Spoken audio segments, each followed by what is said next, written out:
ઉત્તર પ્રદેશના બલિયા જિલ્લામાં એક દર્દનાક માર્ગમાં અકસ્માત થયો છે. ટ્રેક્ટર અને બાઇક વચ્ચે સામે આ અથડામણ થઈ રહી. અકસ્માતમાં 2 મજૂરોમાં 2 બાઇક અને સવારો સહિતના કુલ 4 લોકોના મોત થયા હતા.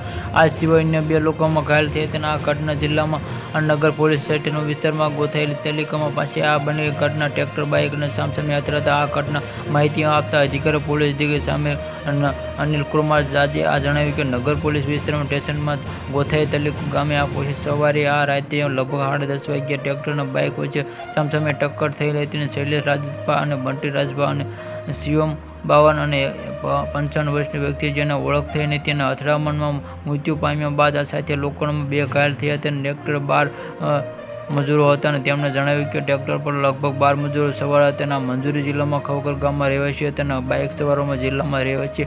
આ ઘટના માહિતી મળતા પોલીસે ઘટના સ્થળે પહોંચી ગઈ હતી અને તાત્કાલિક સારવાર માટે હોસ્પિટલમાં દાખલ